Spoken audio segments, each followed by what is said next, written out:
ஏசாயா தீர்க்கதரிசன புத்தகம் வாய்ஸ் செக் பண்ணிக்க. ஏசாயா 58:11. ஏசாயா தீர்க்கதரிசன புத்தகம் 58ஆம் அதிகாரம்.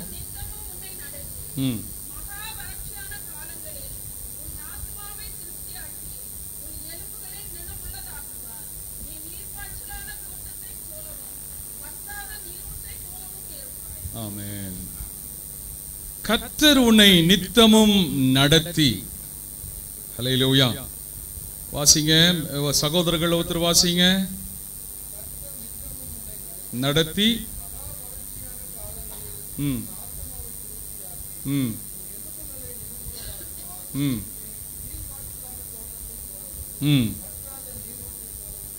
ஹல்லேலூயா.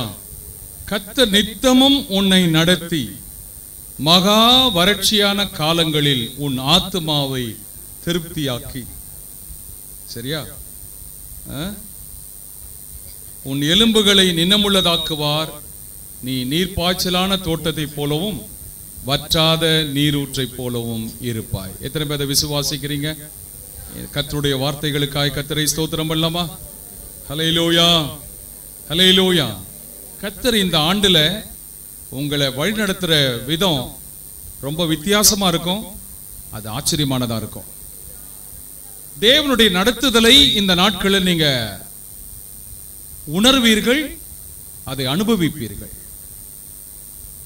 கர்த்தர் உன்னை நித்தமும் நடத்தி மகா வறட்சியான காலங்களில் உன் ஆத்துமாவை திருப்தியாக்கி. ஹல்லேலூயா.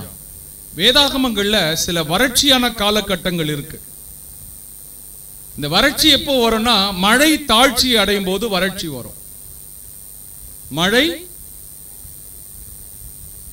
எரேமியா தீர்க்கதரிசன புத்தகம் 17ஆம் அதிகாரத்தில் வாசிக்கிறோம். வாசிங்க 8ஆம் வசனமா. அவன் தண்ணீர் அண்டையில் நாட்டப்பட்டதும்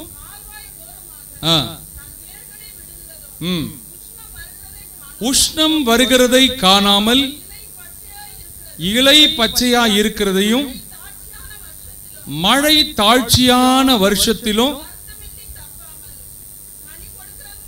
என்ன வருஷமா? மழை தாழ்ச்சியான வருஷம். அல்லேலூயா. நல்ல கவனிங்க. சில காலகட்டங்கள் மாறும். இப்ப நாம வாழ்ந்து கொண்டிருக்கிற இந்த கால சூழ்நிலைகள், இயற்கையில சில மாற்றங்கள் உருவாகும். குளோபல் வார்மிங் என்று சொல்றாங்க. உலகம் வெப்பமயமாகுதல். உலகம் எப்படி மாறுது? அதனால்தான் இயற்கைக்கு அப்பாற்பட்ட விதத்துல, எப்பவுமே காணாத விதத்துல மழை பெய்யுது. சரிங்களா? 1800வது வருஷ பெய்த மழை இப்பொழுது பெய்து இருக்கிறது. இப்போ தூத்துக்குடி, திருநெல்வேலி, நாகர்கோவில் போன்ற மாவட்டங்கள்ல ஒரு பேய் மழை பெய்திருக்கு. இதற்கு காரணம் என்ன? சூழ்நிலை மாற்றம். கால சூழ்நிலையினுடைய மாற்றத்தினால மழை பெய்ய வேண்டிய நேரங்கள்ல அதனுடைய அதிக அளவான மழை பெய்யுது. அதிகமான உஷ்ணம். சரியா? இப்போ கர்த்தர் என்ன சொல்றாருன்னா, இந்த மழை தாழ்ச்சியான வருஷத்துல கூட நீ தப்பாமல் கனி கொடுப்பாய். விசுவாசிக்கிறாயா? அல்லேலூயா. கர்த்தர் உன்னை நித்தமும் நடத்தி மகா வறட்சியான காலங்களில். சில வறட்சியான காலங்களை பரிசுத்த வேதாகமத்தில் பரிசுத்தவான்கள் சந்தித்து இருக்கிறாங்க. ஆபிரகாமுடைய நாட்கள்ல பஞ்சம் வந்திருக்கு. அல்லேலூயா. ஆதியாகமம் 12ஆம் அதிகாரம் 10ஆம் வசனத்துல அத்தேசத்தில் பஞ்சம் உண்டாயிற்று. ஈசாக்கினுடைய நாட்கள்ல பஞ்சம் உண்டாயிற்று. ஆதியாகமம் 26ஆம் அதிகாரத்துல ஈசாக்கினுடைய நாட்கள்ல பஞ்சம் வந்தது.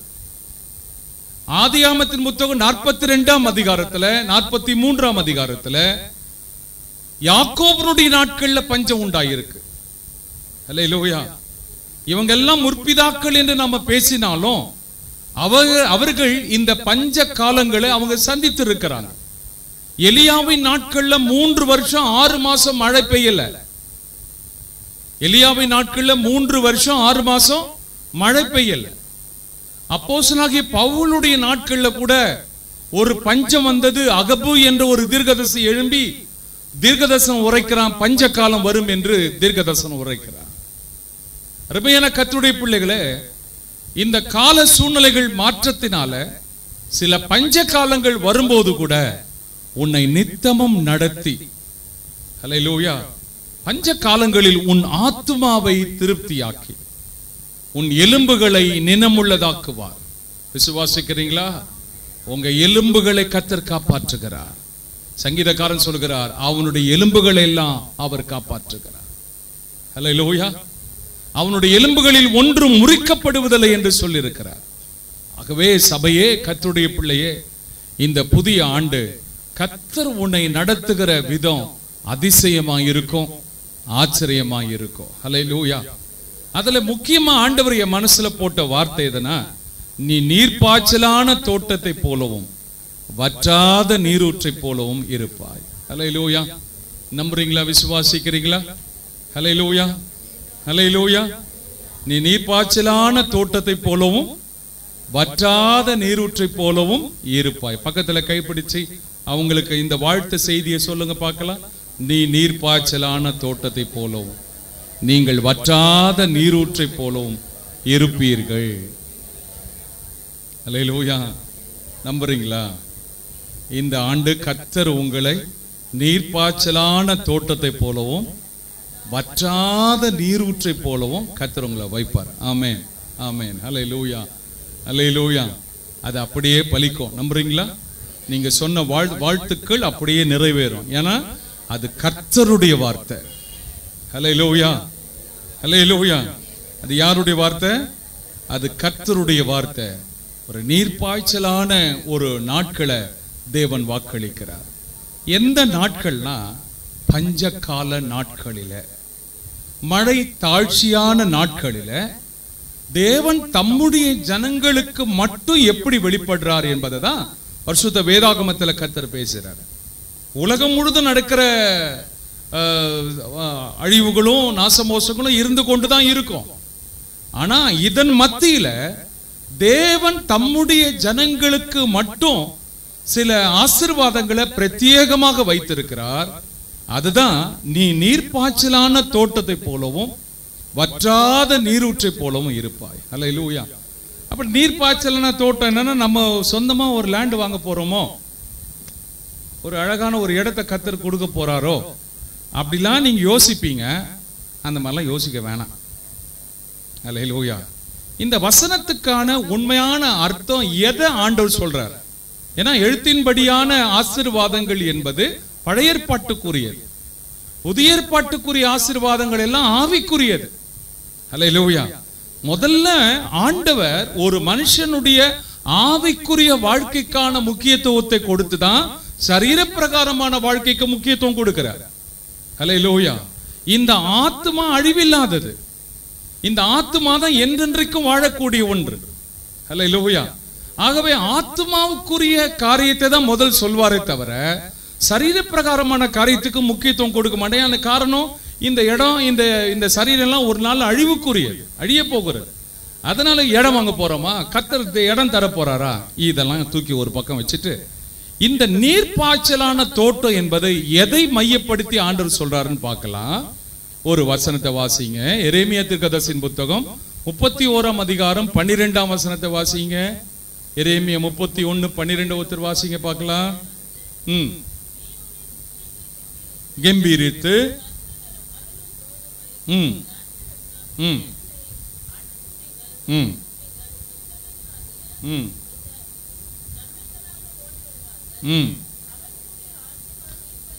பாருங்க, அவர்களுடைய ஆத்துமா நீர்ப்பாய்ச்சலான தோட்டம் போல் இருக்கும். போதும். இப்ப நீர்ப்பாய்ச்சலான தோட்டம்னா என்ன? இப்போ எதை பத்தி சொல்றாரு? சொல்ல மாட்டீங்களே. தேவன் ஒரு மனுஷனை சந்திப்பார்னா முதலாவது அவன் ஆத்துமாவை தான் சந்திப்பார். அவன் இருதயத்தை தான் கர்த்தர் தொடுவார். இரண்டாவது தான் அவன் சரீரம். ஹல்லேலூயா. ஆண்டவர் சொல்றாரு, இந்த எரேமியா 31:12 வாசிக்கிறோம், அவர்களுடைய ஆத்துமா நீர்ப்பாய்ச்சலான தோட்டம் போல இருக்கும். அப்படின்னா என்ன அர்த்தம்னா, ஆத்துமா பசுமையா இருக்கும். ஹல்லேலூயா. நம்ம இருதயம் எப்படி இருக்கும்? பசுமையா இருக்கும். உங்களுடைய சரீர பிரகாரமாக உங்களுடைய பொருளாதார வாழ்க்கையில நலிவோடு நீங்க இருக்கலாம், சரீர பிரகாரமாய் மெலிந்தும் பலவீனத்தோடு இருக்கலாம். உங்க ஆத்துமா தான் ரொம்ப முக்கியம். அதனால இந்த வாக்குறுதிகளை நீங்க எழுத்தின்படி எடுத்துக்கொள்ளாம ஆவிக்குரிய ரீதியில பார்த்தா உங்க ஆத்துமா எப்படி இருக்கணும்? என்ன தோட்டம் போல? நீர்ப்பாய்ச்சலான ஒரு தோட்டம் போல. ஹல்லேலூயா. இப்ப நீர்ப்பாய்ச்சலான தோட்டம் போல அப்படின்னா ஒரு பசுமை நிறைந்த ஒரு இருதயத்தை கர்த்தர் கொடுக்கிறார். ஹல்லேலூயா, ஹல்லேலூயா. இந்த உலகம் எப்பொழுதுமே உலக பிரகாரமான பொருளாதார ரீதியான ஒரு ஆசீர்வாதங்களை தான் பேசிக்கிட்டு இருக்கு. ஆனா தான் ஆத்மா கெட்டு போகிறத பத்தி அவங்க யோசிக்கிறதே இல்லை. இயேசு சொன்னாரு லூக்கா 9:23, மனுஷன் உலகம் முழுதும் ஆதாயப்படுத்தி கொண்டாலும் தன் ஆத்மாவை நஷ்டப்படுத்தினா அவனுக்கு லாபம் என்ன? அல்லேலூயா. இப்போ ரீசெண்டா நம்ம சில அரசியல் தலைவர்கள், சில நடிகர்களுடைய மரணங்கள்லாம் பார்க்கிறோம். அவங்க உலகம் முழுதும் ஆதாயப்படுத்திட்டாங்க.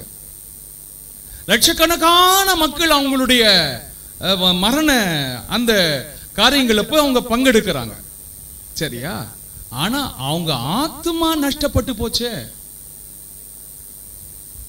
நம்ம எல்லாரும் புகழ்ந்து பேசுறோம், யூடியூப்ல, ஃபேஸ்புக்ல அவர்களை பற்றிய செய்திகள் எல்லாம் வந்துட்டே இருக்கு.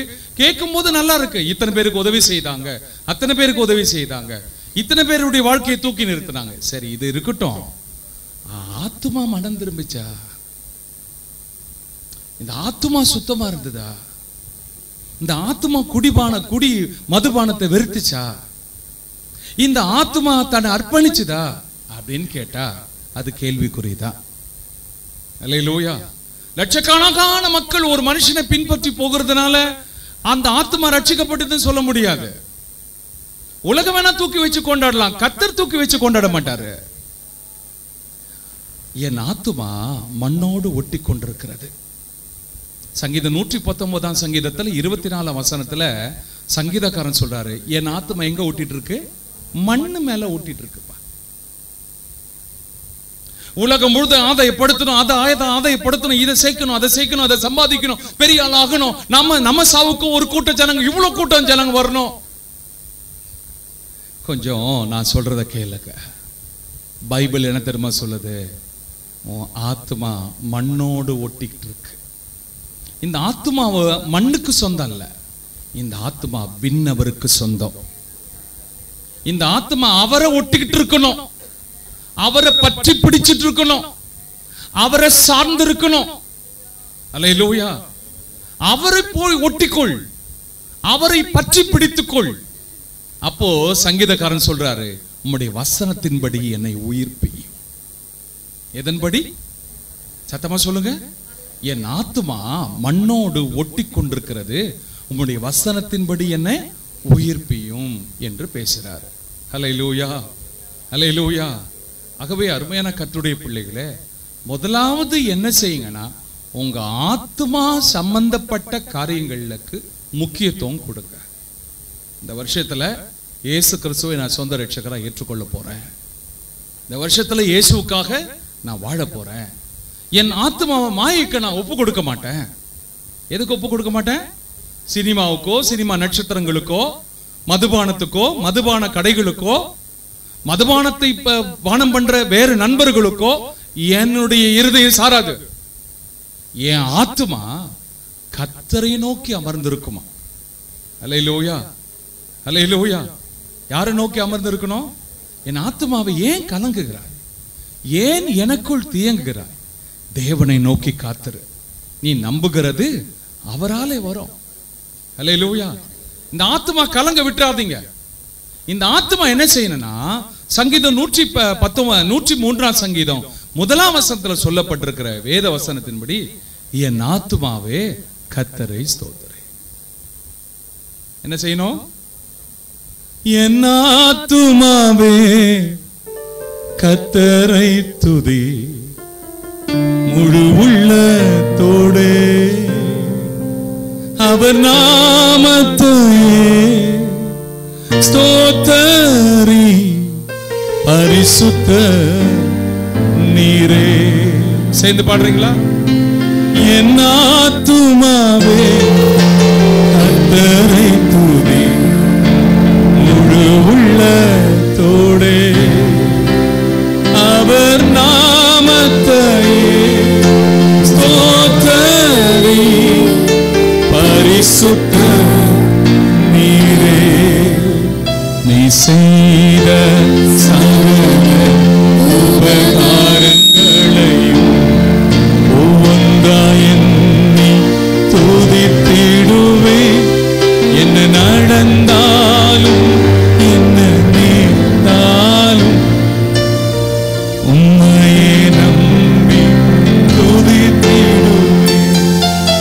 என் ஆத்துமாவே கர்த்தரை துதி முழு உள்ளத்தோடே. 15ஆம் சங்கீதத்துல சொல்றார், தன் ஆத்துமாவை மாயைக்கு ஒப்புக்கொடாமலும் இருக்கிறவன். ஆத்துமாவை எதுக்கு ஒப்பு கொடுக்க கூடாது? மாயை. மாயைனா என்ன? காண்கிறவைகள் எல்லாமே மாயை. ஹல்லேலூயா. இதுக்கு ஒப்பு கொடுத்துறாதப்பா. ஓ ஆத்துமா காணாதவைகள் மேல நம்பிக்கை கொள்ளட்டும். என் ஆண்டவருக்கு உருவம் என்பது கிடையாது, என் ஆண்டவருக்கு சிலை என்பது கிடையாது. என் ஆண்டவருக்கு இருக்கிறதெல்லாம் அவர் ஆவியாய் இருக்கிறார். அந்த ஆவியாய் இருக்கிற கர்த்தரை நீ தொழுதுகொள். அதுதான் இந்த ஆத்துமா நீர் பாய்ச்சலான தோட்டம் போல இருக்கும். ஹல்லேலூயா. கர்த்தர் என்னெல்லாம் செய்ய போறார் இந்த வருஷத்துல உங்களுக்குன்னா ஒரு 3 காரியத்தை சொல்றேன், வாசிக்கலாம். ஏசாயா 27:3 வாசிங்க. ஏசாயா 27:3. கர்த்தராகிய நான் அதை காப்பாற்றி அடிக்கடி அதற்கு தண்ணீர் பாய்ச்சி ஒருவரும் அதை சேதப்படுத்தாதபடிக்கு காத்துக்கொள்வேன். ஹல்லேலூயா, ஹல்லேலூயா. இந்த நீர் பாய்ச்சலான தோட்டம் என்பது நம்முடைய ஆத்துமா. இந்த ஆத்துமாவை கர்த்தர் என்ன பண்றாரு? அடிக்கடி அதற்கு தண்ணீர் பாய்ச்சி அதை காப்பாற்றி ஒருவரும் அதை சேதப்படுத்தாதபடிக்கு அதை நான் காத்துக்கொள்வேன். நம்புறீங்களா? நம்புறீங்களா? உங்களுக்கு தண்ணீர் பாய்ச்சப்படும். ஆமென். ஹல்லேலூயா. சங்கீதம் 65ஆம் சங்கீதம் 9ஆம் வசனம் வாசிங்க.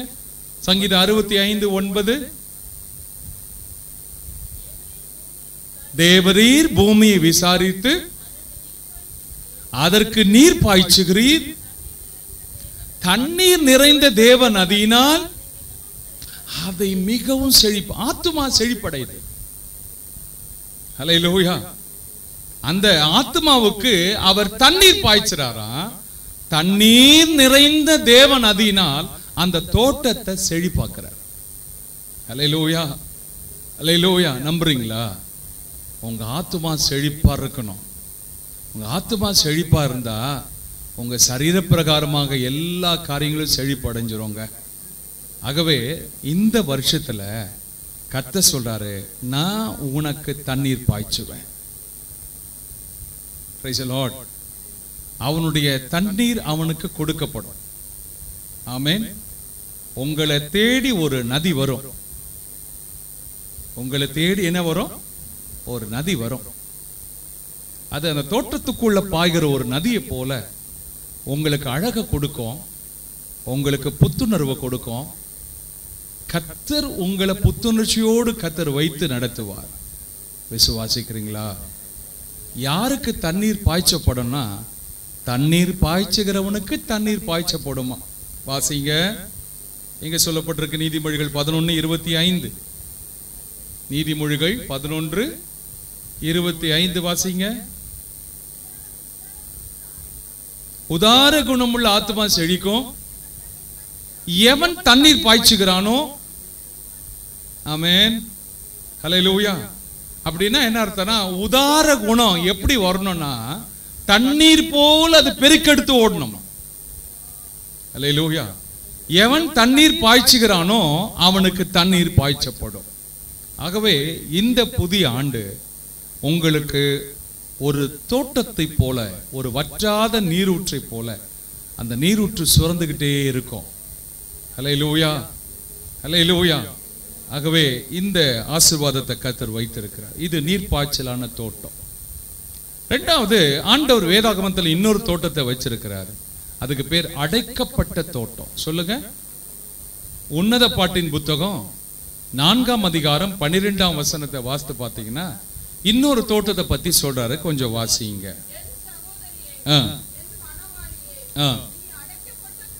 நீ அடைக்கப்பட்ட தோட்டமும் மறைவு கட்டப்பட்ட நீரூற்று, முத்திரிக்கப்பட்ட கிணறு. நல்ல கவனிங்க.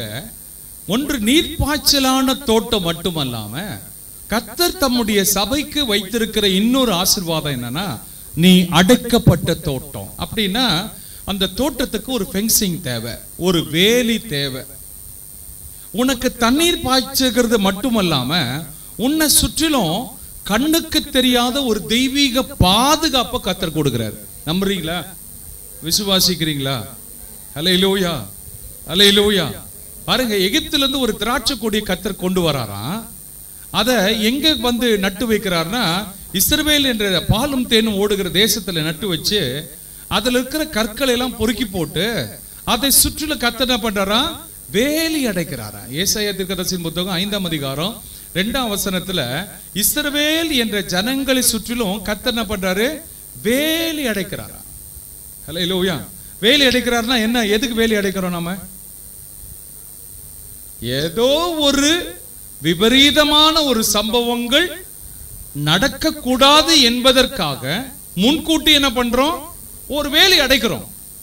வேண்டாத நபர் நம் வாழ்க்கைக்குள்ள வந்து விடக்கூடாது என்பதற்காக அந்த வீட்டின் எல்லைகளை சுற்றி என்ன பண்றோம்?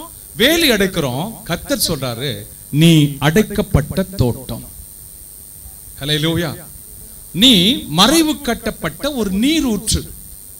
உங்களை சுற்றிலும் ஒரு தெய்வீக பாதுகாப்பு உண்டு.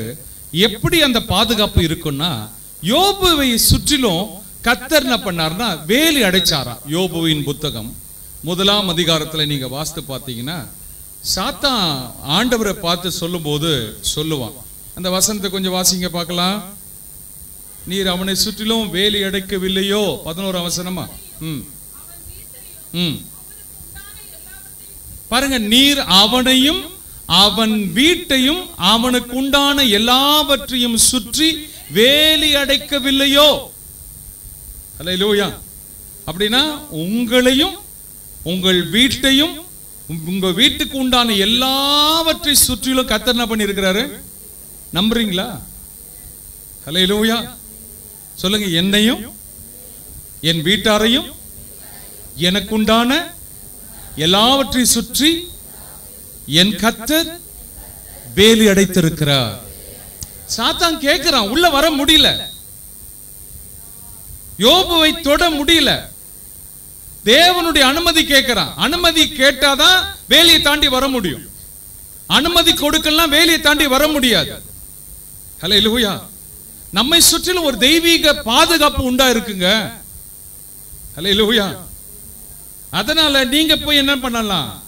சிலர்லாம் என்ன பண்ணுவாங்க? கயிறு கட்டிப்பாங்க.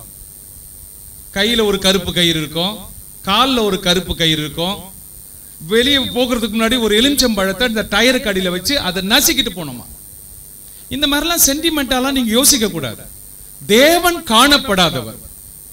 தேவன் எப்படிப்பட்டவர்? அவர் காணப்படாத ஒரு தெய்வீக பாதுகாப்பை என்னை சுற்றிலும் என் வீட்டார் அனைவரை சுற்றிலும் கர்த்தர் வச்சிருக்கிறாரு. அல்லேலூயா. அதனால கண்டு விசுவாசிக்கிறது, இந்த கயிறு கட்டிக்கிறது, கையில கயிறு கட்டுறது, காலில் கயிறு கட்டுறது, எலுமிச்சம்பழத்தை மிச்சிட்டு போறது, பூனை குறுக்க வந்தா உள்ள வந்து தண்ணி குடிச்சிட்டு போறது, சரியா? எதனா ஒரு சாவு என்ன போய் மரண ஊர்வலம் என்ன போச்சுன்னா உள்ள வந்துட்டு என்ன பண்ணிட்டு முகத்தை கழுவிட்டு போறது, இந்த மாதிரி இந்த கோமாளித்தன மூட பழக்க வழக்கத்தின் விலகி வெளியே வந்து என் ஆண்டவர் என்னை சுற்றிலும் இருக்கிறார். ஆமென் சொல்ல மாட்டீங்களே? சத்தமா சொல்ல மாட்டீங்களே? அல்லேலூயா. ஆகவே அவர் உங்களுக்கு நீர்ப்பாய்ச்சலான தோட்டம் போல் இருக்கிறார். ரெண்டாவது, நீ அடைக்கப்பட்ட தோட்டம். ஹல்லேலூயா. ஜெபம் பண்ணிட்டு வந்த உடனே ஒரு பாதுகாப்பு இருக்கும். ஜெபம் பண்ணிட்டு வேலைக்கு போகும்போது ஒரு தெய்வீக பாதுகாப்பு இருக்கும். உங்களுக்கு வர வேண்டிய சம்பவங்கள், அந்த விபத்துகளோ ஆபத்துகளோ, அது திசை மாறி போகிறது நீங்க பாப்பீங்க. அப்போ நீங்க உணர்வீங்க, இது எனக்கு வந்திருக்க வேண்டியது, ஆனா என்னை தாண்டி போனது. கொஞ்சம் யோசித்து பாருங்களேன், எத்தனை விபத்துகளையும் வலிகளையும் ஆபத்துகளையும் நாம சந்தித்திருக்க வேண்டியவர்கள் தெரியுமா? கிருபையா நம்மை பாதுகாத்தார். அல்லேலூயா, அல்லேலூயா. அதனால்தான் பெர்க்மான் ஐயா ஒரு பாட்டு பாடுறாரு. இரத்த கோட்டைக்குள்ளே நான் நுழைந்து விட்டேன், இனி எதுவும் அணுகாது, எந்த தீங்கும் தீண்டாது. அவங்களுக்கு பயம். எதன் மேல பயம்னா உயிர் மேல ரொம்ப ஒரு பயம். என்ன ஆயிடுமோ, என்ன செத்துருவோமோ. அதனால உள்ள வரும்போது என்னது, ஆரத்தி எடுக்கிறது, சூடம் காமிக்கிறது, அந்த ஆரத்தி தண்ணிய வச்சுட்டு அப்படின்னு வாசல் ஊத்திட்டு போறது. சரியா? நேற்று எங்க வீட்டு வாசல்ல கூட அப்படிதான் நடந்தது ஒண்ணு. நான் என்ன பண்ண, பைக் எடுத்து போய் நிறுத்துற சாக்கல அதை மேல் மிஸ்டேன். அந்த பாத்திரம் அப்படியே கவுந்து தண்ணி எல்லாம் கீழே ஊதிச்சு.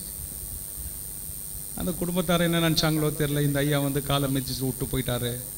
அல்லேலூயா. அது என்ன தண்ணின்னு பார்த்தா சாதா தண்ணி இல்லை. அது என்ன தண்ணி, உள்ள என்னென்னமோ போட்டு கலக்கி ஒரு சகப்பு தண்ணியா இருக்கு.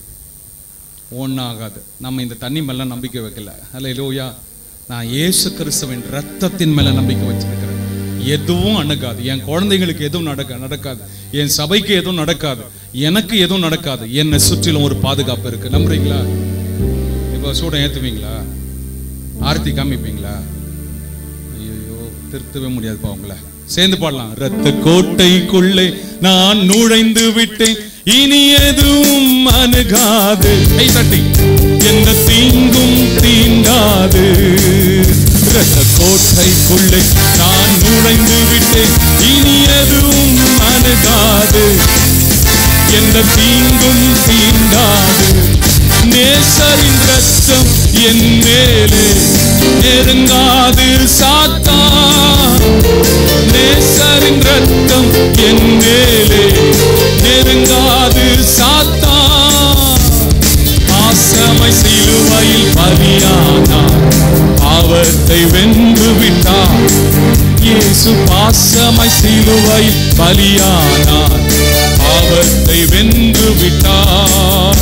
இரத்த கோட்டைக்குள்ளே நான் நுழைந்து விட்டேன், இனி எதுவும் அணுகாது, எந்த தீங்கும் தீண்டாது. கை தட்டி பாடுங்க. இரத்த கோட்டைக்குள்ளே நான் நுழைந்து விட்டேன், இனி எதுவும் அணுகாது, எந்த தீங்கும் தீண்டாது. இம்மட்டும் உதவின எபினேசரே இனியும் காத்திடுவார். இம்மட்டும் உதவின எபினேசரே இனியும் காத்திடுவார். உலகிலே இருக்கும் அவனை விட என் தேவன் பெரியவரே. இந்த உலகிலே இருக்கும் அவனை விட இரத்த கோட்டைக்குள்ளே நான் நுழைந்து விட்டேன், இனி எதுவும் அணுகாது, எந்த தீங்கும் தீண்டாது, எந்த தீங்கும் தீண்டாது, எந்த தீங்கும் தீண்டாது. கைகளை தட்டி கர்த்தரை ஸ்தோத்திரம் பண்ணலாமா? எல்லா உற்சாகத்தோடு ஹல்லேலூயா. நீ அடைக்கப்பட்ட தோட்டம், நீ மறைவு கட்டப்பட்ட நீரூற்று. ஜனங்கள்லாம் சத்துருலாம் வெட்கப்பட்டு போகிற தக்க விதத்துல உனக்கு விரோதமா உருவாக்கப்படுகிற எந்த ஆயுதமும் அந்த வேலையை தாண்டி வராது. அல்லேலூயா. நம்புறீங்களா? விசுவாசிக்கிறீங்களா? இன்னொன்னு, விளைச்சல் நிறைந்த தோட்டம். சொல்லுங்க. நீர்ப்பாய்ச்சலான தோட்டம், அடைக்கப்பட்ட தோட்டம். மூன்றாவது விளைச்சல் நிறைந்த தோட்டம். வாசிக்கலாம். 1 கொரிந்தியர் புத்தகம் 3ஆம் அதிகாரம் 6ஆம் வசனத்திலிருந்து 9ஆம் வசனம் வரைக்கும். 1 கொரிந்தியர் புத்தகம் 3ஆம் அதிகாரம். நான் நட்டேன், அப்பல்லோ நீர் பாய்ச்சினான், தேவனே விளைய செய்தார்.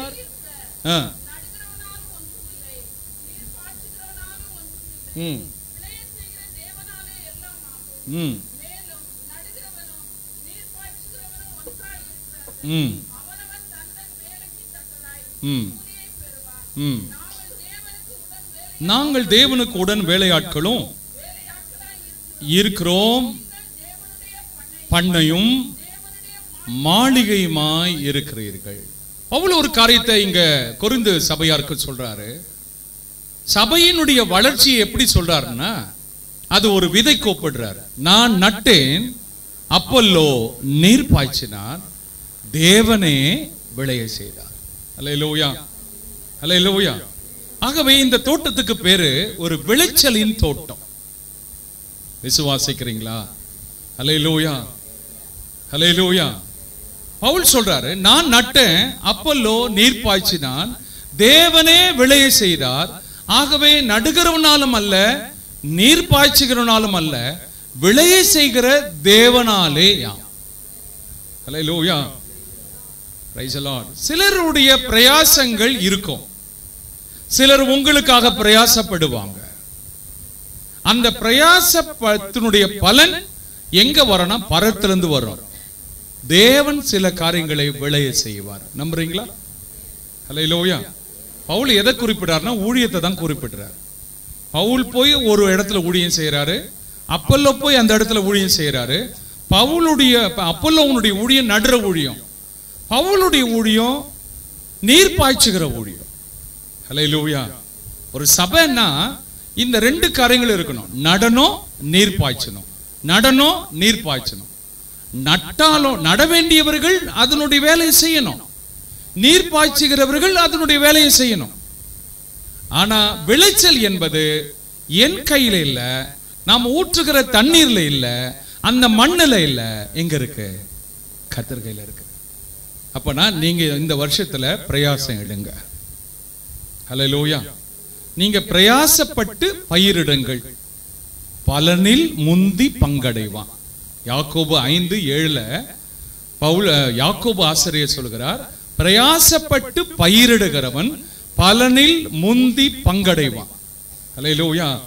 ஆகவே இந்த வருஷத்துல உங்கள் பிரயாசத்துக்கான ஒரு விளைச்சலை நீங்கள் காண்பீர்கள். ஆமென். ஒரு விளைச்சல் உங்களுக்கு இருக்கும். அந்த விளைச்சல் எப்படி இருக்கும் அப்படின்னா, சங்கீதம் 126 சங்கீதம் 5 மற்றும் 6 வசனத்துல சொன்ன மாதிரி இருக்கும். கண்ணீரோடு விதைக்கிறவர்கள் கம்பீரத்தோடு அறுப்பார்கள், அள்ளித்தூவும் விதையை சுமந்து கொண்டு செல்லுகிறவன் அழுது கொண்டே போகிறானா. தான் அறுத்த அரிகளை சுமந்து கொண்டு எப்படி திருப்பி வரான்? சத்தமா சொல்லுங்க. கம்பீரமான ஒரு அறுவடை. அல்லேலூயா, அல்லேலூயா. என்ன அறுவடை? ஒரு கம்பீரமான ஒரு அறுவடை உங்களுக்கு உண்டாயிருக்கும். நான் ஊழியத்துக்கு வரும்பொழுது, இந்த இடத்துல ஊழியத்தை ஆரம்பிக்கும் போது கர்த்தர் கொடுத்த செய்தி அது. முதல்ல பைபிள் கிளாஸ் ஊழியம் தான் ஆரம்பிக்கிறேன். அப்போ போய் ஜெபிக்கிறேன், இந்த பைபிள் கிளாஸை இந்த ஏரியாவில் ஆரம்பிக்கலாமா, இது உமக்கு சித்தம் தானான்னு சொல்லி முதல்ல போய் கேட்கும் போது ஆண்டவர் எனக்கு கொடுத்த செய்தி அதுதான். நீ நடு, நீர் பாய்ச்சு, நான் அதை விளை செய்வேன். அல்லேலூயா. முதல்ல எங்க மதர்-இன்-லா வீட்டில் தான் அந்த ஊழி ஆரம்பிச்சது. அது அப்படியே கர்த்தர் எங்க கொண்டு வந்தார்? இந்த இடத்துல கொண்டு வந்தார். அல்லேலூயா, அல்லேலூயா. ஆகவே அருமையான கர்த்தருடைய பிள்ளைகளே, தேவனே விளைய செய்தார். Price the Lord. எதை விளை செய்தார்? கர்த்தரே சில காரியங்களை விளைய வைப்பார். சிலது தானாய் விளையும். எசேக்கியா ராஜாவுக்கு ஆண்டவர் சொல்றார் ஏசாயா மூலமா, சில விதைகள் தானாய் விளையும் இந்த வருஷத்துல. நம்புறீங்களா? நம்பவே மாட்டீங்களே. அது எப்படி பாஷா தானா கிடைக்கும்? வாசிங்க அந்த வசனத்தை, வாசிங்க. ஏசாயா 37 அதிகாரமா 37 வாசிங்க. 30 வசனம் வாசிங்க. என்னவென்றால்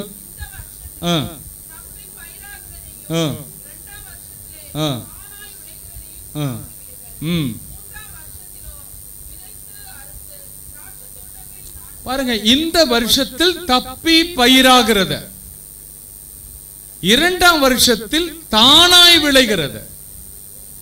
சில காரியங்கள் தானாய் விளையும். அல்லேலூயா. விசுவாசிக்கிறீங்களா? ஆமென். சில விளைச்சல் உங்களுக்கு எப்படி விளையும்? தானா விளையும். நீங்க நட்டிருக்க மாட்டீங்க, நீர் பாய்ச்சிருக்க மாட்டீங்க, ஆனா அது விளையும். காரணம், என் ஆண்டவர் விதைக்காத இடத்தில் அறுக்கிறவர், தெளிக்காத இடத்தில் சேர்க்கிறவர். நீங்க தேவனை நம்பணும். ஐயோ, உடல் உழைப்பு கொடுத்து கொடுத்து கொடுத்து உடம்பு ஓடாம போயிடுச்சு. ஊர் ஃபுல்லா கடன் வாங்கி போச்சு.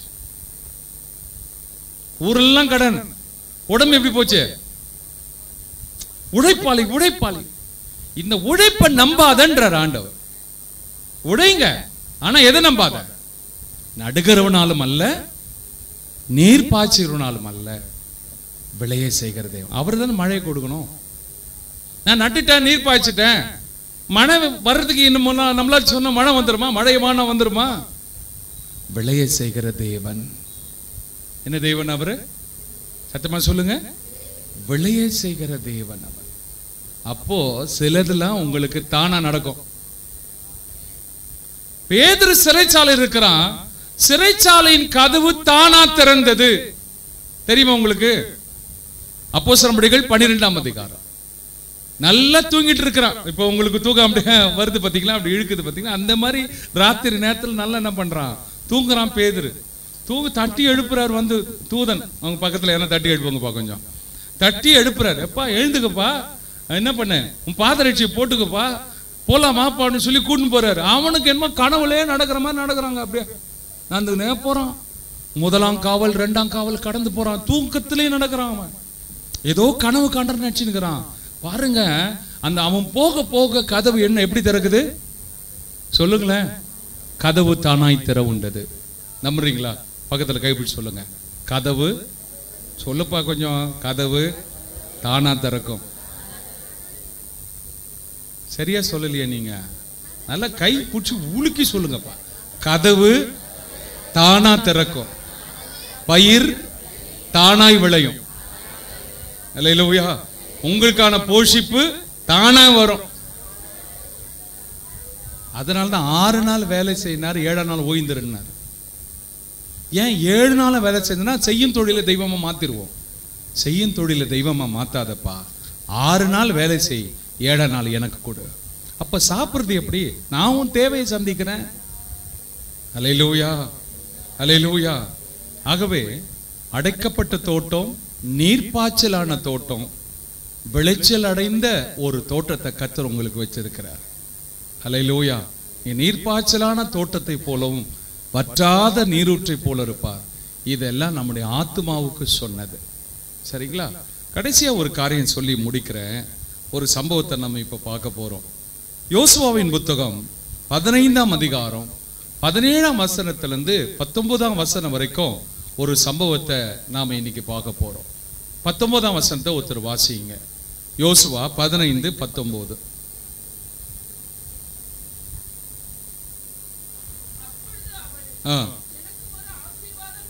எனக்கு ஒரு ஆசீர்வாதம் தர வேண்டும்.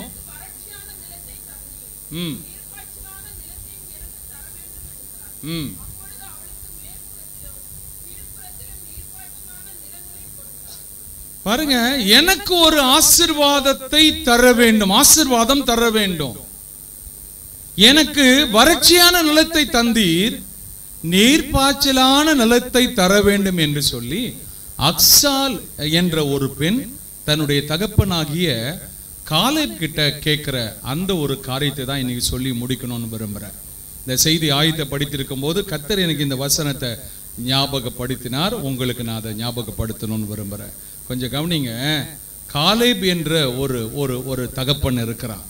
அல்லேலூயா. அவன் இஸ்ரவேல் ஜனங்களை வழிநடத்தின தலைவர்கள்ல அவனும் ஒருத்தன். அவனுக்கு ஒரு மகள் இருக்கிறார். அக்சால் என்ற ஒரு பெண் இருக்கிறார். இந்த அக்சால் என்ன பண்றான்? அவனுக்கு ஒரு திருமணம் நடக்குது. ஒத்தினியேல் என்ற ஒரு நியாயாதிபதியை திருமணம் செய்கிறாள். அந்த திருமணம் செஞ்சுட்டு தன்னுடைய தாய் வீட்டில இருந்து புருஷன் வீட்டுக்கு போகிறதுக்கு முன்னாடி அந்த தாய் வீட்டினுடைய சீர் அந்த பெண்ணுக்கு கொடுத்து அனுப்பப்படுகிறது. அல்லேலூயா, அல்லேலூயா. எந்த சீர் சொல்லுங்க? சொல்லுங்களேன். உங்க வீட்டுல இருந்து வரும்போது உங்களுக்கு சீர் செஞ்சு அனுப்பிச்சாங்களா இல்லையா? எங்க பாஸ்டர் செஞ்சாங்க. இன்னமும் என் கணவர் கேட்டு கேட்டு நை பண்ணினுக்கிறாரியா. இன்னைக்கு இந்த வருஷத்துல உங்களுக்கு ஒரு தாய் வீட்டினுடைய சீர் உங்களுக்கு வரும். நம்புறீங்களா? சத்தமே காணுமே. என்னையா இது இப்படிலாம் பேசுறீங்க? நம்பவே முடியல. எங்க ஐயாவா இது? எப்படி திட்டுன்னு திட்டுவாரு. இன்னைக்கு என்னமோ தாய் வீட்டு சீருன்றாரு. பைபிள்ல இருக்கிற வசனத்தை தாங்க சொல்றேன், கவனிங்க. உங்களுக்கு ஒரு சீர் கொடுத்து அனுப்பப்படும். நம்புறீங்களா? உங்க வீட்டுல இருந்து எது வரணுமோ அது. உங்க தாய் வீடுனா என்னது? சபை தான் உங்க தாய் வீடுப்பா. அல்லேலூயா. இப்போ எங்க அம்மா கிட்ட சண்டை கிட்ட போட்டுறாதீங்க. எங்க ஐயா பிரசங்கம் பண்ணிட்டாரு, ஒழுங்கா கொடுக்க போறியா இல்லையா அப்படின்னு சொல்லி சண்டை கிட்ட வச்சுட்டு கட்சியில் எனக்கு ஃபோன் பண்ணி என்ன மாற்ற போறான். அதனால உங்க தாய் வீட்டுக்கு உங்க தாய் மூலமா தகப்பன் மூலமா செய்ய தவறினதை கர்த்தர் இந்த நாட்களில் உங்களுக்கு செய்வார். அல்லேலூயா. உங்களுக்கான சீர் கொடுத்து அனுப்பப்படும். அந்த பெண் புறப்படுகையில், இந்த பெண் என்ன செய்யறா? புருஷன் வீட்டுக்கு புறப்படுகையில் ஒரு காரியத்தை செய்யறா. அதை நீங்க இன்னைக்கு செஞ்சீங்கன்னா உங்களுக்கு இங்கிருந்து போகும்போது ஒரு சீர் உங்களுக்கு இருக்கு. அல்லேலூயா. நம்புறீங்களா? அது தேவ சமூகத்திலிருந்து வரக்கூடிய, நான் சொல்ற ஆசீர்வாதங்கள்லாம் ஆத்மாவுக்குரியது. நீங்க அப்படியே எடுக்காதீங்க. அப்படியே நகை கொடுத்து அனுப்ப போறாங்க, பணத்தை கொடுக்க போறாங்க, அப்படி இப்படிலாம் என்னமோ ஐயா என்னமோ வாங்கி வச்சுன்னுக்கிறாரு போல, ஐயம்மா வேற அங்க உட்காந்துக்கிறாங்க, அவங்க என்ன வச்சுன்னுக்கிறாங்களா நீங்க யோசிக்காதீங்க. இதெல்லாம் ஆத்மாவுக்குரிய ஒரு ஆசீர்வாதம். இந்த ஆத்மாவுக்குரிய ஆசீர்வாதத்துல ஒரு காரியத்தை கர்த்தர் இங்க சொல்றாரு. இந்த பெண் தன்னுடைய புருஷன் வீட்டுக்கு புறப்படுறதுக்கு முன்னாடி அவங்க தகப்பன் கிட்ட வந்து ஒரு காரியத்தை கேட்கிறார். எனக்கு ஒரு ஆசீர்வாதம் தர வேண்டும். எனக்கு வறட்சியான நிலத்தை தந்தீர், எனக்கு ஒரு நீர்ப்பாய்ச்சலான நிலத்தை தரணும்னு சொல்லிட்டு இந்த அம்மா இந்த பெண் கேட்கிறா. கேட்ட உடனே தகப்பன் தன்னுடைய மகள் எதை கேட்டாலோ அதை கொடுத்து அனுப்பினார். அல்லேலூயா, அல்லேலூயா. நீங்க நமக்கும் ஆண்டவருக்கு இடையே இருக்கதான உறவு என்ன உறவுனா அப்பா மகன் உறவு, அப்பா மகள் உறவு. அல்லேலூயா. அப்பா தன்னுடைய மகளுக்கு எதை செய்யணுமோ அதை செய்வார். செய்வாரா செய்ய மாட்டாரா? அல்லேலூயா. காரணம், நம்ம அப்பாவுக்கு பைபிள் ஒரு பேர் கொடுக்கப்பட்டிருக்கு. அப்பா பேர் என்ன சொல்லுங்க? சொல்லுங்கப்பா. முன்சாமி, கன்சாமி, கோன்சாமியா? எங்க அப்பா பேரு சொல்லுங்க, பொல்லாதவன். அவன் அப்பா பேர் என்னது? அல்லேலூயா. சொல்லுங்க, பொல்லாதவர்களாகிய நீங்கள். சத்தமா சொல்லுங்க, பொல்லாதவர்களாகிய நீங்கள் உங்கள் பிள்ளைகளுக்கு நல்ல ஈவை கொடுக்க அறிந்திருக்கிறது போல பரமபிதாவானவர் தம்மிடத்தில் வேண்டிக் கொள்கிறவர்களுக்கு நன்மையானவைகளை அருளாதிருப்பது எப்படி? அல்லேலூயா. நான் ஒரு தகப்பன், என் பிள்ளைக்கு நான் ஒரு தகப்பன். பைபிள் சொல்லுது நான் ஒரு பொல்லாத தகப்பன்.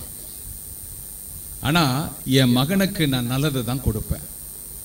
அல்லேலூயா. நம்முடைய ஆண்டவர் நல்லவர். நம்முடைய ஆண்டவர் நல்லவரா கெட்டவரா? சொல்லுங்களேன். நல்லவரே இயேசுதேவா, நன்மையினால் முடிசூட்டி. எப்படி முடிசூட்டுறாரு? சத்தமா சொல்லுங்க. நல்ல தெய்வம் நன்மையினால் முடிசூட்டுகிறாரா? லூக்கா சுவிசேஷ புத்தகம் 18ஆம் அதிகாரத்துல ஒரு அநீதியுள்ள நியாயாதிபதி நீதி செய்யறான். பொல்லாத தகப்பன் நன்மையானவைகளை கொடுக்கிறார். நம்முடைய ஆண்டவர் நீதி உள்ளவர் தானே, உங்களுக்கும் நீதி செய்வார். என் கூட சேர்ந்து பாடுறீங்களா? கைத்தட்டி பாடுறீங்களா?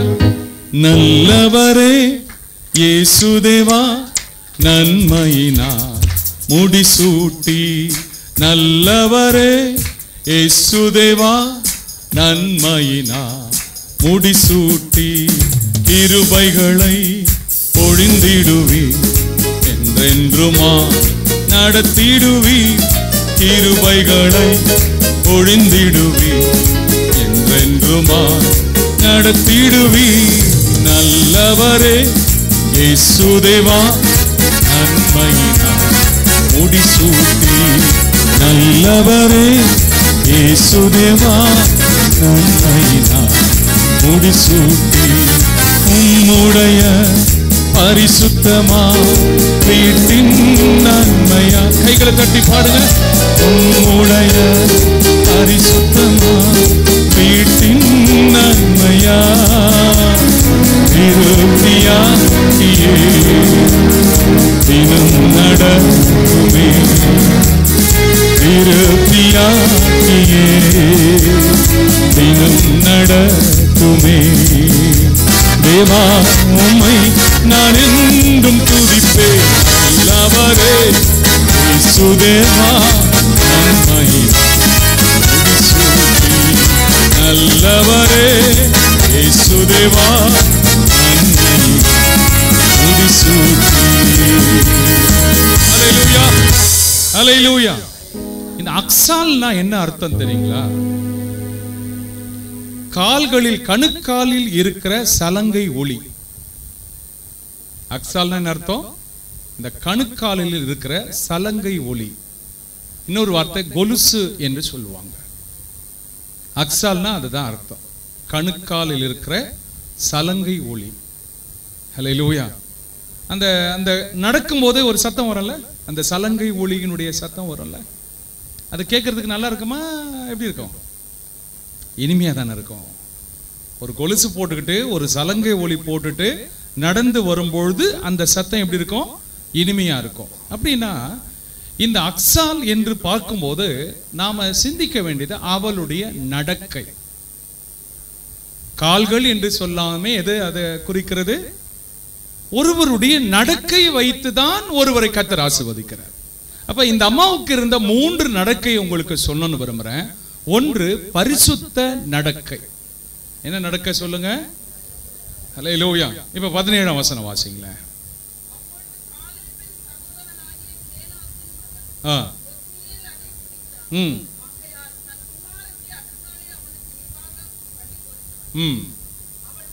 போதும் சிஸ்டர். பாருங்க, ஒரு யுத்தம் நடக்குது. இவன் தான் நியாயாதிபதிகளிலேயே முதலாவது நியாயாதிபதி. இஸ்ரவேலுக்கு நியாயம் தீர்த்த நியாயாதிபதிகள்ல இவன் தான் முதலாவது நியாயாதிபதி. காலேபனுடைய சகோதரன். கீரியாத் யாதீம் என்ற அந்த பட்டணத்தை யார் போய் பிடிக்கிறது என்று கேட்டபோது இவன் தன்னுடைய பலத்தோடு சென்று அந்த பட்டணத்தை பிடித்து கொண்டு வருகிறான். அந்த பட்டணத்தை பிடிக்கிறவனுக்கு என்னுடைய மகளை கொடுக்கிறேன் என்று சொல்லியிருக்கிறான். அந்த பட்டணத்தை பிடித்து கொண்டு வந்தான்.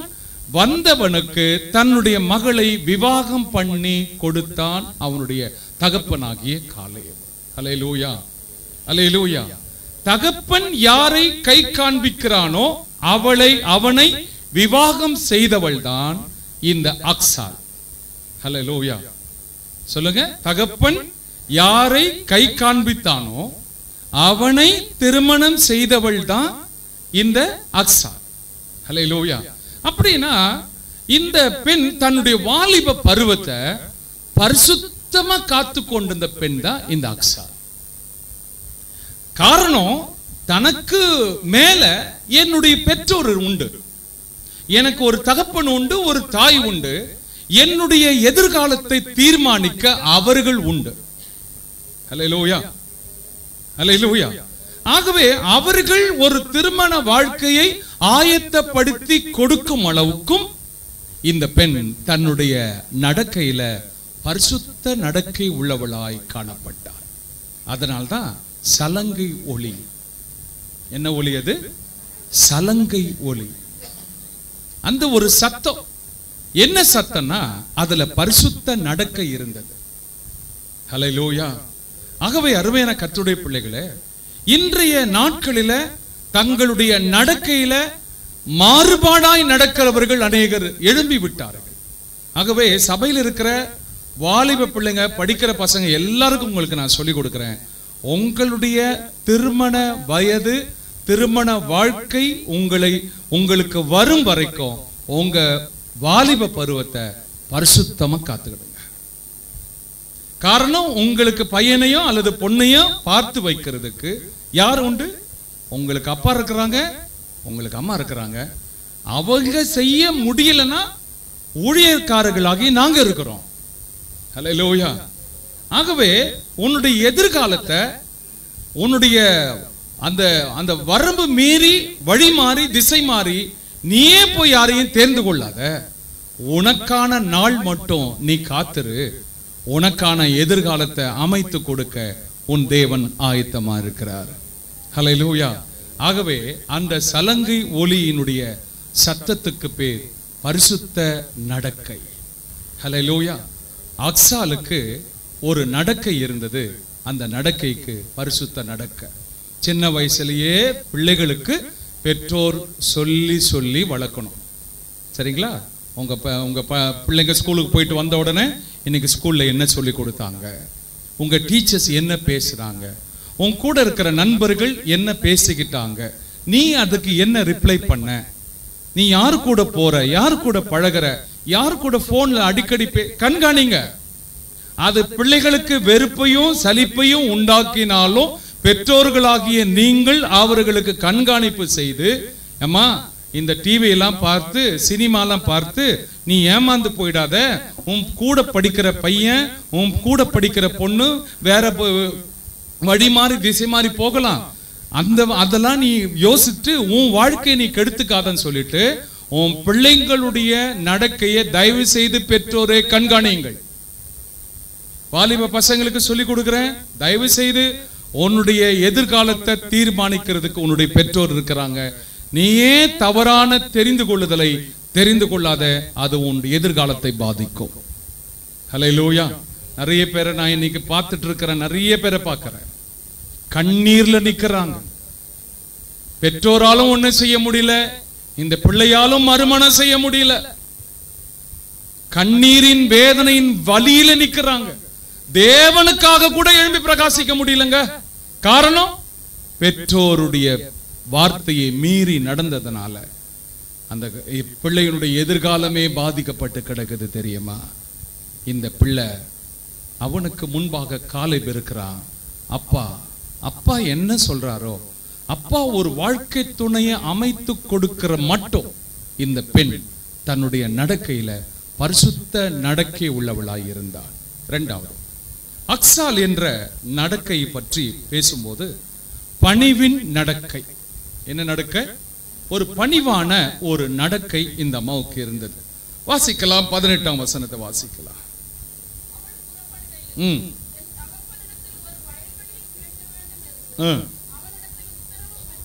உத்தரவு பெற்றுக்கொண்டு கழுதையின் மேல் இருந்து இறங்கினாள். தேவனிடத்திலிருந்து ஒரு ஆசீர்வாதத்தை பெற்றுக்கொள்ளனா நடக்கை பரிசுத்த நடக்கையா இருக்கணும். பவுல் அதை சொல்றாரு. உங்களை அழைத்து பேதுரு சொல்றாரு, 1 பேதுரு 1:15-14 சொல்றாரு, உங்களை அழைத்தவர் பரிசுத்தரா இருக்கிறது போல நீங்களும் உங்கள் நடக்கைகள் எல்லாவற்றிலும் எப்படி இருங்க. சத்தமா சொல்லுங்க. உன்னை அந்த பையன் கிட்ட பேசுறதை நான் பார்த்தனேன், நீ எங்க ரோட்ல நின்றது நான் பார்த்தனேன், எந்த பேர் முதலாய் கூட உங்ககிட்ட சொல்லக்கூடாது, உன்னை பத்தி சொல்லக்கூடாது. நான் தம்பிங்களா நல்லா கவனிக்கிறீங்களா? தங்கச்சிங்களா நல்லா கவனிக்கிறியாமா? உன்னை அங்க இருந்த நீ அவன் கூட போன பைக்ல போன பார்த்தேன், அதுல அவன் கூட நீ போனதை, அந்த பெண்ணு கூட ஏத்து நீ போனதை பார்த்தேன்னு சொல்லி எந்த ஒரு பேர் முதலாய் கூட உன்னை பத்தி சொல்லக்கூடாது. பெற்றோர்கள் தயவு செய்து யார் பின்னாடி பைக்ல ஏத்தி உங்க பசங்களை அனுப்பாதீங்க. சரியா? பைக்ல யார் பின்னாடி ஏத்தி அனுப்புறீங்க கொஞ்சம் தயவு செய்து கவனிங்க. இன்னைக்கு அண்ணன் நினைச்சிட்டு பழகின தங்கச்சி நினைச்சு பழகிறது தான் எதிர்காலத்துல விபரீதத்துல போய் முடியுது. வருஷத்தினுடைய துவக்கத்துல உன் பிள்ளைங்களுக்கான ஒரு எச்சரிப்பினுடைய செய்தி வருது. அந்த பிள்ளையினுடைய பரிசுத்த நடக்கையை பார். அல்லேலூயா. அக்சாலுடைய பரிசுத்த நடக்கை. இரண்டாவது, அக்சாலின் பணிவின் நடக்கை. அந்த அம்மா என்ன பண்றாங்க? ஒரு ஆசீர்வாதத்தை அப்பா கிட்ட பெறணும் என்பதை உணர்ந்து அந்த அம்மா என்ன பண்றாங்க? கழுதை விட்டு இறங்கி. கழுதை என்பது நம்முடைய ஊர்ல எப்படி, அது யாருன்னா திட்டுறதுக்கு எப்படி திட்டுவோம்? கழுதை அப்படின்னுவோம், கழுதை கட்டா. ஆனா பாலஸ்தீனா தேசத்துல ஒருவனை ராஜாவை அபிஷேகம் பண்ணோம்னா எது மேல ஏத்திட்டு வரணும் தெரியுமா? கழுதையின் மேல் தான் ஏற்றி கொண்டு வரணும். தாவீது தன்னுடைய மகனாகிய சாலமோனை ராஜாவா அபிஷேகம் பண்ணுவதற்கு கழுதையின் மேல் ஏற்றி கொண்டு வந்தார்கள். கழுதை என்பது ஒரு மதிப்புக்குரிய ஒன்று, ஒரு மேன்மைக்குரிய ஒன்று, ராஜரீகத்துக்கான அடையாளம் அது. ஆகவே அவள் என்ன செய்கிறாள்? கழுதை விட்டு இறங்கினாள். அப்படின்னா அது ஒரு பணிவை அது காண்பிக்கிறது. ஹல்லேலூயா. ஆண்டவர்கிட்ட இருந்து ஒரு ஆசீர்வாதத்தை நீங்க வாங்கணும்னா, அப்பா கிட்ட இருந்து ஒரு நன்மையை வாங்கணும்னா, நீங்க சில காரியத்தை விட்டு இறங்கி வந்து தான் ஆகணும். ஹல்லேலூயா. கொஞ்சம் இறங்கி வந்து பாருங்களேன், கொஞ்சம் இறங்கி போய் பாருங்க. ஏன்னா இயேசு கிறிஸ்து இறங்கி வந்துட்டார். பிதாவின் வலது பார்சத்தில் இருந்தவர் பிதாவுக்கு சமமானவர். அந்த மேன்மை விட்டு இறங்கி வந்தார். தேவனா வரல, தேவதூதனாகவும் வரல, மனுஷராக வந்தார். மனுஷ ரூபம் எடுத்தார். ஹல்லேலூயா. மனுஷர் சாயலானார். அவரே இறங்கி வந்துட்ட உடனே நீங்க ஏன் என்ன இறங்கி வர மாட்டீங்க? ஹல்லேலூயா. திருமண சம்பந்தமான காரியத்தில் என்ன பண்ணுங்க? இறங்கி வாங்க.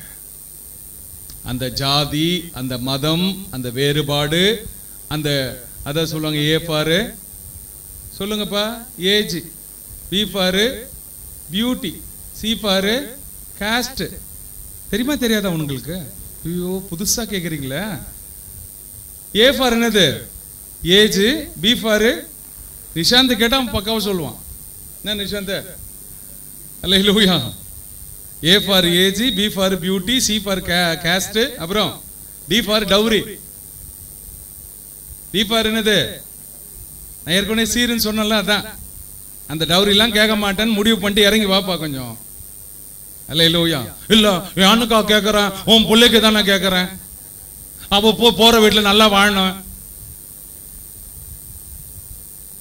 சரிங்க. இந்த டவுரி கேட்கறது, இந்த காஸ்ட் பார்க்கறது, இ ஃபார் எஜுகேஷன். நான் படிச்சுக்கிறேன், அவங்க படிக்கவே இல்லை. அல்லேலூயா. அந்த ஆல்பபெட்டிக் படி எல்லாம் இருக்குது. அது ஒரு நாள் கவுன்சிலிங் கொடுக்குறேன், ஒரு நாளைக்கு. திருமணம் ஆக போகிறவங்களுக்கான சில கவுன்சிலிங் ஒரு நாள் தரேன். அப்போது ஒரு கொஞ்சம் கொஞ்சம் நமக்கு புத்தி தெளிதான்னு பார்க்கலாம். அல்லேலூயா. அதனால் அருமையான கர்த்தருடைய பிள்ளைகளே, இந்த அம்மா என்ன பண்றாங்க? இறங்கி வர்றாங்க. இறங்கி வந்த உடனே அந்த தகப்பன் கொடுக்க வேண்டியதை கொடுத்துட்டான். ஹல்லேலூயா. ஹல்லேலூயா. அப்ப நீங்க என்ன பண்ணுங்க? கொஞ்சம் இறங்கி வாங்க. எதெல்லாம் ஏறி உட்காந்து அப்படியே தலை மேலே தூக்கி வச்சு உட்காந்து இருக்கீங்களோ இறக்க வேண்டியதெல்லாம் இறக்கிடுங்க. 24 மூப்பர்களும் 4 ஜீவன்களும் தங்கள் தலையில் இருக்கிற கிரீடங்களை இறக்கி ஆண்டுடைய பாதத்தில் வச்சாங்களா? எதெல்லாம் கிரீடமா இருக்கோ அதை இறக்கி எங்க வைக்கணுமோ அங்க வச்சிருங்க. யார் பாதத்துல? கர்த்தர் பாதத்துல. ஹல்லேலூயா. ஹல்லேலூயா. சில கிரீடங்கள்ல நம்ம சுமந்துகிட்டு அலைஞ்சிட்டு இருக்கிறோம். தேவனுக்கு முன்பதாக இந்த கிரீடம் இருக்கக்கூடாது. இந்த கிரீடங்களை எடுத்து அப்படியே ஆண்டோடைய பாதத்துல வச்சிருங்க. இந்த கிரீடம் எனக்கு இல்லப்பா, அது உமக்கு, உங்களால் தான் நடந்தது. நான் இன்னைக்கு வரைக்கும் நல்லா இருக்கிறேன்னா காரணம் அது ஆண்டவர் தான். ஹல்லேலூயா. ஹல்லேலூயா. ஆகவே அவள் இறங்கி வந்தாள். மூணாவது ஒரு காரியம் சொல்றேன். பிரேயர் வாக், ஜெப நடை. ஒன்று என்ன நடை சொன்னேன்? சத்தமே காணுமே. பரிசுத்த நடை. அடுத்தது பணிவின் நடை. மூன்றாவது ஜெப நடை. அந்த அம்மா அந்த சகோதரி தன் தகப்பன்கிட்ட என்ன கேட்கிறாங்க? வாசிங்க 19. எனக்கு ஒரு ஆசீர்வாதம் தர வேண்டும். அந்த அம்மாவுக்கு ஒரு பிரேயர் வாக் இருக்கு. அந்த அம்மாவுடைய நடையில ஜெப நடை இருக்கு. தகப்பன் கிட்ட எப்படி வரணும் என்பதை புரிஞ்சுக்கிட்டா, தகப்பன் கிட்ட என்னத்தை கேட்கணும்னு புரிஞ்சுட்டா. காரணம் என்னன்னா, இவ கேட்டு பெற்றுக்கொள்ளுகிறவள். ஹல்லேலூயா.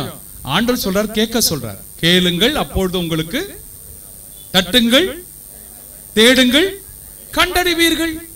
ஹல்லேலூயா. நீ கேளு. ஆண்டவர் கேட்க சொல்ற. இந்த அம்மாவுக்கு இந்த கேட்கறதுக்கான வழிமுறை யார் ஏற்படுத்தி கொடுத்தான்னா, ஏற்கனவே காலேப் கேட்டான். யோசுவாவின் புத்தகம் 14ஆம் அதிகாரத்துல நீங்க வாசித்து பார்த்தீங்கன்னா 11-12ஆம் வசனத்தை வாசிக்கும் பொழுது இந்த காலேப் ஒரு காரியம் கேட்பான். எனக்கு அந்த மலை நாட்டை தாரும் கேட்டான். எதை கேட்டான்? சத்தமா சொல்லுங்க. கேட்கறது கேட்கிறோம், பெருசா கேட்கலாம். ஹல்லேலூயா. அந்த மலை நாடு என்பது ஏனாக்கினுடைய புத்திரர் இருக்கிறாங்களா அந்த மலை நாட்டுல. ஏனாக்கினுடைய புத்திரர் வந்து ராட்சதர்கள். அது பாலும் தேனும் ஓடுகிற தேசம் தான், ஆனா அதுல ராட்சகர்கள் இருக்கிறாங்க. எவ்வளவு பெரிய எதிர்ப்புகள் போராட்டங்கள் இருந்தாலும் நான் மேல் நோக்கி போனேன். ஏசப்பா எனக்கு அந்த மலை நாட்டை தார. அப்ப அவனுக்கு 85 வயசு. காலேபுக்கு எத்தனை வயசு சொல்லுங்க, சத்தமா சொல்லுங்க. 85 வயசு தாத்தா மலை ஏற முடியுமா? இந்த 85 வயது நிறைந்த காலேப் மலை ஏறான். ஹல்லேலூயா. அப்படின்னா வாழ்க்கையின் கடினமான காரியங்களை தேவன் கிட்ட கேட்கிறான். Praise the Lord. ஹல்லேலூயா. இன்னைக்கு ஒரு காரியத்தை கேளுங்க. ஆண்டவரே, எனக்கு எட்டுகிற உயரம் இல்லப்பா, எனக்கு எட்டாத உயரத்தை நான் அடையணும். அதான் ஆண்டவர் தானே சொல்றாரு. Price the Lord. நீ அறியாததும் சொல்லுங்களேன், சொல்லுங்க, நீ அறியாததும் உனக்கு எட்டாதமான பெரிய காரியங்களை உனக்கு நான் அறிவிப்பேன். ஹல்லேலூயா, ஹல்லேலூயா. எனக்கு அறிஞ்சது வேணாம்ப்பா, எனக்கு எட்டுகிற உயரம் இல்லப்பா, எனக்கு எட்டாத உயரம் வேணும். எத்தனை பேர் அதை விரும்புறீங்க? ஹல்லேலூயா. எனக்கு ஒரு ஆசீர்வாதம் தரணும். அந்த தகப்பன் ஏற்கனவே அந்த பெண்ணுக்கு ஒரு ஆசீர்வாதம் கொடுத்திருக்கிறான். அந்த ஆசீர்வாதத்துக்கு பேர் என்ன தெரியுமா? வறட்சியான நிலம். என்ன நிலம்? நீ எனக்கு வறட்சியை தந்தீர், எனக்கு ஒரு நீர்ப்பாய்ச்சலான நிலத்தையும் தரணும்னு கேட்கிற. வறட்சியை ஏற்றுக்கொள்ளுகிறவர்களுக்கு நீர்ப்பாய்ச்சலை கர்த்தர் தருவார். நம்புறீங்களா? ஹல்லேலூயா. வறட்சியா? ஐயோ, சிலருடைய கிராமத்துல நீங்க போனீங்கன்னா அந்த அந்த வயல் நிலங்கள் விளைச்சல் பொய்த்து போனது, மழை பொய்த்து போனது, வயல் நிலம் கருகி போயிடுச்சுன்னா அந்த கிராம விவசாயி என்ன பண்ணுவான்? அந்த விவசாய நிலத்திலே தற்கொலை செஞ்சு செத்துருவான். காரணம், அந்த வறட்சியை தாங்க முடியாத மன வலி. அந்த விவசாய நிலங்கள்லாம் கருகி போகிறத பார்க்கும்போது அவனுக்கு உண்டான மன வருத்தத்துல அவன் வாழ்க்கையை வெறுத்து செத்துருவான். தேவ பிள்ளையே, உன் வாழ்க்கையில வறட்சி வந்தாலும் நீ உறுதியா நில்லு. கர்த்தர் சொல்றாரு, இந்த பெண்ணுக்கு வறட்சியை தந்தார், நீர்ப்பாய்ச்சலான நிலத்தையும் அவனுடைய தகப்பனாகிய காலேப் கொடுத்தார். ஹல்லேலூயா, ஹல்லேலூயா. கடந்த நாட்கள் எல்லாம் வறட்சி நிறைந்ததா இருந்ததா? இன்னைக்கு உங்களுக்கு ஒரு செய்தியை சொல்றேன். இனி வரக்கூடிய நாட்கள்ல ஒரு நீர்ப்பாய்ச்சலான ஒரு ஆசீர்வாதம் உங்களுக்கு உண்டாகுங்க. எப்படி கொடுக்கறானா? மேற்புறத்திலும் கீழ்ப்புறத்திலும். சரிங்களா? சொல்லுங்க, மேற்புறத்திலும் கீழ்ப்புறத்திலும். யோவான் 10ஆம் அதிகாரத்துல வாசிக்கிறோம், 11ஆம் வசனத்துல உள்ளும் புறமும். சொல்லுங்க, மேற்புறம் கீழ்ப்புறம், உட்புறம் வெளிப்புறம். ஹல்லேலூயா. நீதிமொழிகள் புத்தகம் 3ஆம் அதிகாரத்துல 16ஆம் வசனத்துல வலது புறம் இடது புறம். சொல்லுங்களேன், ஒரு ஆசீர்வாதம் உங்களுக்கு வரும், அது மேற்புறத்தின் ஆசீர்வாதங்களும் வரும், கீழ்ப்புறத்தின் ஆசீர்வாதங்களும் வரும். அது உட்புறத்தின் ஆசீர்வாதமும் வரும், வெளிப்புறத்தின் ஆசீர்வாதமும் வரும். அது வலது கையின் தீர்காயுசும் இடது கையில் செல்வமும் கனமும் உண்டு. ஹல்லேலூயா. வலது கையில் என்ன இருக்கு? தீர்காயுசு. இடது கையில செல்வமும் கனமும் உண்டு. மேற்புறம் கீழ்ப்புறம். மேற்புறம் என்பது வானத்துக்குரிய ஆசீர்வாதம், கீழ்ப்புறம் என்பது பூமிக்குரிய ஆசீர்வாதம். ஹல்லேலூயா. உட்புறம் என்பது ஆவிக்குரிய ஆசீர்வாதம், வெளிப்புறம் என்பது வெளிரங்கமான ஆசீர்வாதம். ஹல்லேலூயா, ஹல்லேலூயா. வலதுகை என்பது தீர்காயுசு, இடதுகை என்பது செல்வமும் கனமும். நம்புறீங்களா? ஹல்லேலூயா.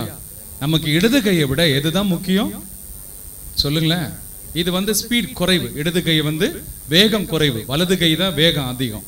அதனால கர்த்தர் சொல்றாரு, வலது கையிலே தீர்காயுசு, இடது கையில செல்வமும் கனமும் உண்டு. நீ வலது கையை கேட்டால் இடது கை தானா வரும். ஹல்லேலூயா. முதலாவது தேவனுடைய ராஜ்யத்தையும் அந்த நீதியும் தேடுங்கள், மற்றவைகள் எல்லாம் கூட கொடுக்கப்படும். ஜெபமல்லாமா?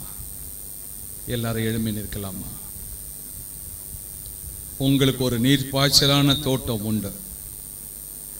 உங்க ஆத்துமா நீர்ப்பாய்ச்சலான தோட்டம் போல இருக்கும். ஹல்லேலூயா. இந்த புதிய ஆண்டுல கர்த்தர் உங்களுக்கு அதை செய்ய போகிறார். கர்த்தர் உங்களை வழிநடத்த போகிறார். ஹல்லேலூயா. ஒரு அக்ஸாலா இன்னைக்கு திரும்பி போங்க. பரிசுத்த நடக்கையுள்ள அக்ஸாலாக. எங்க அப்பா அம்மா யாரை பார்த்து எனக்கு கட்டி வைக்கிறாங்களோ அவங்கள தான் திருமணம் செய்வேன். நான் படிக்கும்போது படிப்புல கவனம் செலுத்துவேன். தவறான நபரை நான் தேர்ந்தெடுக்க மாட்டேன். ஆண்டவரே, ஒரு பரிசுத்த நடக்கையுடைய ஒரு அக்ஸாலா.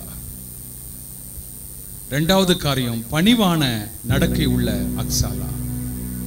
மூன்றாவது, ஜெப நடை உள்ள ஒரு அக்ஸாலா. எதை கேட்டாலும் ஜெபத்தின் வழியாகத்தான் கேட்பேன், ஜெபத்தின் மூலமாகத்தான் ஒன்றை பெற்றுக்கொள்வேன் என்று ஒரு தீர்மானம் எடுங்க. கர்த்தர் உங்களுக்கு கிருபை தர வல்லவராயிருக்கிறார். ஹல்லேலூயா, ஹல்லேலூயா. எத்தனை பேர் அதை விசுவாசிக்கிறீங்க? இந்த புதிய ஆண்டுல கர்த்தர் உங்களுக்கு அதை செய்ய வல்லவராயிருக்கிறார். விசுவாசிக்கிறவங்க எல்லாரும் கரங்களை உயர்த்தி கர்த்தரை ஸ்தோத்திரம் பண்ணலாமா? Praise the Lord. Hallelujah, hallelujah, hallelujah. Oh, hallelujah. கர்த்தர் உங்களுக்கு இந்த புதிய ஆண்டுல நித்தமும் உன்னை நடத்தி மகா வறட்சியான காலத்துல உன் ஆத்மாவை திருப்தியாக்கி உன் எலும்புகளை நிலமுள்ளதாக்குவார். உன் எலும்புகளை நிலமுள்ளதாக்குவார். உன் ஆத்மாவை திருப்தியாக்குவார். ஹல்லேலூயா. உன் ஆத்மா கலங்க வேண்டாம். உன் ஆத்மா தேவனை துதிக்கட்டும். ஆத்மா சோர்ந்து போக வேண்டாம். ஆத்மாவே கர்த்தரை ஸ்தோத்திரி என்று சொல்லி நீ தேவனுக்கு மகிமையை செலுத்து. கர்த்தரை இந்த கால நேரத்துல உங்களுக்கு ஒரு அற்புதத்தை செய்ய வல்லவரா இருக்கிறார். எல்லா ரெண்டு கைகளை தட்டி கர்த்தரை ஸ்தோத்திரம் பண்ணலாமா? எல்லாம் ஸ்தோத்திரம் பண்ணுங்க. கர்த்தருடைய வார்த்தைக்காக கர்த்தரை ஸ்தோத்திரம் பண்ணலாம். ஓ ஹல்லேலூயா, ஹல்லேலூயா, ஹல்லேலூயா, ஹல்லேலூயா, ஹல்லேலூயா. உன் தகப்பனும் உன் தாயும் உனக்கு செய்ய தவறினதை கர்த்தர் செய்வார். ஹல்லேலூயா. தகப்பன் வீட்டிலிருந்து வர வேண்டிய சீர் உனக்கு வரும். அது கர்த்தர் கையிலிருந்து வரும். நீ அந்த சீரை பெற்றுக்கொள்வாய். ஹல்லேலூயா, ஹல்லேலூயா. கர்த்தர் உங்களை ஆசீர்வாதமாய் வைப்பார். இந்த புதிய ஆண்டு உங்களுக்கு ஆசீர்வாதத்தின் ஆண்டாக இருக்கும். பரிசுத்த பிதாவே, இயேசுவின் நாமத்தில் இந்த காலை நேரத்தில் இந்த வசனத்தை கேட்டுக்கொண்டிருந்த ஒவ்வொருடைய உள்ளத்திலையும் தேவ பிரசன்னம் வந்து தங்கட்டும். தேவ மகிமை இறங்கட்டும். அவருடைய களஞ்சியங்கள் பூரணமாய் நிரம்பட்டும். வற்றாத நீரூற்றை போல, ஆண்டவரே வளமிக்க தோட்டத்தை போல அவர்கள் வாழ்ந்திருக்கட்டும், சுகித்திருக்கட்டும். அவங்கள பிளஸ் பண்றேன் ஆண்டவரே. நீங்க வந்து அவங்களை ஆசீர்வதிங்கப்பா. ஆண்டவரே உமக்கு ஸ்தோத்திரம். அவங்க தகப்பனும் தாயும் செய்ய தவறினதை என் ஆண்டவர் செய்து முடிக்க வல்லவராய் இருக்கிறீர் என்ற விசுவாசத்தோடு உங்களுடைய ஜனத்தை பிளஸ் பண்ணி ஜெபிக்கிறேன். இங்கிருந்து புறப்பட்டு போகும்போது ஒரு அக்ஸாலுடைய நடக்கையோடு சபை காணப்பட உதவி செய்யுங்க. சபையில் இருக்கிற வாலிப பிள்ளைங்க எல்லாருடைய நடக்கை ஒரு அக்ஸாலுடைய நடக்கையா மாறட்டும். அக்ஸால் இறங்கி வந்தது போல தூய பிதாவே, ஆண்டவரே உமக்கு ஸ்தோத்திரம். பிள்ளைங்க இறங்கி வரக்கூடிய கிருபை தாங்க. பணிவான நடக்கையை வெளிப்படுத்த கிருபை தாங்க. பெருமை மேட்டிமையான சிந்தை எங்களை விட்டு எடுத்து போடும். தாழ்மை எங்களுக்கு கற்றுத்தான். ஆண்டவரே, ஜெபத்தின் வாயிலாக ஒன்றை பெற்றுக்கொள்ளக்கூடிய கிருபையை சபையாருக்கு தந்து வழிநடத்தும்படி ஜெபிக்கிறேன். ஆசீர்வதியும் காத்துக்கொள்ளும். இயேசுவின் நாமத்தில் பிதாவே. திருவந்த ஆராதனை உங்களுக்கு ஆயத்தமா இருக்கு. ஆயுதத்தோடு வந்தவங்க நீங்க வரிசையிலே வரலாம். மற்றவர்கள் பின்பாக நீங்க காத்துருங்க. முடிவு மேலே